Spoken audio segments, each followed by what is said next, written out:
ನಮ್ಮ ರಾಜ್ಯಪಾಲರು ಮಾಡಿಲ್ಲ.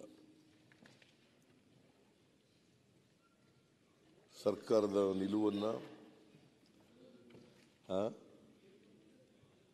ಸರ್ಕಾರದ ನೀತಿಯನ್ನು, ಸರ್ಕಾರದ ಮುನ್ನೋಟವನ್ನು, ಸರ್ಕಾರದ ಕಾರ್ಯಕ್ರಮಗಳನ್ನು ಬಹಳ ಸ್ಪಷ್ಟವಾಗಿ ಈ ಸದನದ ಮುಂದೆ, ಈ ರಾಜ್ಯದ ಜನತೆಯ ಮುಂದೆ ಇರ್ತಕ್ಕಂಥ ಪ್ರಾಮಾಣಿಕ ಪ್ರಯತ್ನವನ್ನು ಮಾಡಿದ್ದಾರೆ. ಆ ಮೂಲಕ ಸಂವಿಧಾನದ ಘನತೆಯನ್ನು, ಗಾಂಭೀರ್ಯವನ್ನು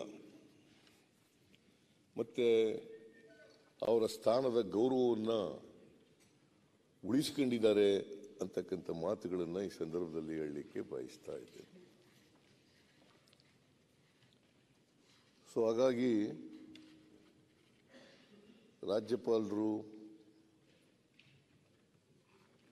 ಇದು ಬಹಳ ಜನ ನಮ್ಮ ವಿರೋಧ ಪಕ್ಷದ ಮುಖಂಡರುಗಳು ಮಾತನಾಡಿದ್ದಾರೆ.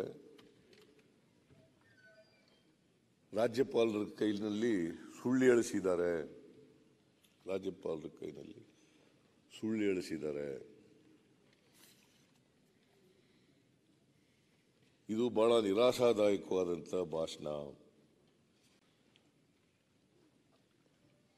ಬಸವರಾಜ ಬೊಮ್ಮಾಯಿಯವರು ಹಿಂದೆಂದೂ ಇಂಥ ಭಾಷಣವನ್ನು ಕೇಳಿರಲಿಲ್ಲ ಅಂತ ಎಲ್ಲ ಹೇಳಿದ್ದಾರೆ. ಬಹುಶಃ ಒಂದು ವೇಳೆ ಬಸವರಾಜ್ ಅವ್ರ ಒಳ್ಳೆತನವನ್ನು ನೀವು ದುರುಪಯೋಗ ಮಾಡ್ಕೊಂಡಿದ್ದೀರಿ ಅಂತ ನೀವು ಏನ್ ಬೇಕಾದ್ರೂ ಹೇಳಿ, ಈಗ ಅಲ್ಲ ಹೇಳಿದಿರಿ, ಹೇಳಿದಿರಿ ಹೇಳಿ, ಈಗ ನೀವು ಹೇಳಿದ್ರಲ್ಲ ಅಭಿನಂದನೆ, ಅದಕ್ಕೆಲ್ಲ ಉತ್ತರ ಕೊಡೋಣ. ನಾವು ಯಾವತ್ತೂ ಕೂಡ ಇನ್ನೊಬ್ಬರ ಒಳ್ಳೆತನವನ್ನು ದುರುಪಯೋಗ ಮಾಡ್ಕೊಳ್ಳಲ್ಲ.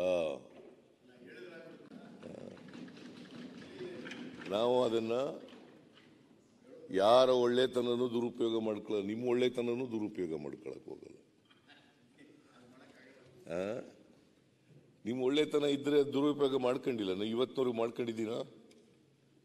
ಮಾಡ್ಕೊಂಡಿದ್ದೀನ ನಿಮ್ಮ ಒಳ್ಳೆತನನ? ಅಲ್ಲ, ನಮ್ಮ ಒಳ್ಳೆತನ ದುರುಪಯೋಗ ನಿಮಗೆ ಮಾಡಕ್ಕೊಳಕ್ಕಾಗಲ್ಲ, ನಿಮ್ಮ ಒಳ್ಳೆತನ ನಮ್ಗೆ ಮಾಡೋಕ್ಕಾಗಲ್ಲ. ಆದ್ರೆ ರಾಜ್ಯಪಾಲರದು ಅವ್ರ ಪರಿಸ್ಥಿತಿ ಹೆಂಗಂದ್ರೆ ಸರ್ಕಾರ ಕೊಟ್ಟಿದ್ದನ್ನ ಕ್ಯಾಬಿನೆಟ್ ಈಗ ಬಸವರಾಜ ಬೊಮ್ಮಾಯಿ ಚೀಫ್ ಮಿನಿಸ್ಟರ್ ಯಾಕೆ ಹೇಳ್ತಾ ಇದ್ದಾರೆ, ರಾಜ್ಯಪಾಲರ ಸೌತ್ ಇಂಡಿಯಾ ಬೇರೆ ರಾಜ್ಯಪಾಲರು ಬೇರೆ ಬೇರೆ ರಾಜ್ಯದೆಲ್ಲ ನೋಡ್ತಾರೆ. ಅದರಿಂದ ನಮ್ಮ ರಾಜ್ಯಪಾಲರು ಬಹಳ ಗೌರವದಿಂದ ಈ ರಾಜ್ಯದ ಸಂಸ್ಕೃತಿ, ನಮ್ಮ ಇತಿಹಾಸ ನೋಡಿ ಬಹಳ ಗೌರವದಿಂದ ನಡ್ಕೊಳ್ತಾ ಇದ್ದಾರೆ. ಅಂದ್ರೆ ಅವ್ರಿಗೆ ಅಭಿನಂದಿಸೋದು ನೀವು ತಡ್ಕೊಳಕ್ ಆಗ್ತಿಲ್ಲ. ಅಲ್ಲ, ಅಭಿನಂದನೆ ಸಲ್ಲಿಸಿದ್ದಕ್ಕೆ ಅವ್ರು ಅಭಿನಂದಿಸೋದು ತಡ್ಕೊಳಕ್ ಆಗ್ತಾ ಇಲ್ಲ. ಅವ್ರು ಒಳ್ಳೆಯವರು ಇದ್ದಾರೆ ಅಂತ ಗೊತ್ತಿದ್ದು ನೀವು ಅವ್ರ ಬಾಯಿಂದ ಏನೇನೆಲ್ಲ ಹೇಳಿಸ್ಬೇಕು ಎಲ್ಲ ಸೇರಿಸಿ ಹೇಳಿಸಿದ್ರಿ ಅಂತ ಹೇಳೋದು ಅಷ್ಟೇ, ಬೇರೆ ಏನಿಲ್ಲ. ಸತ್ಯ.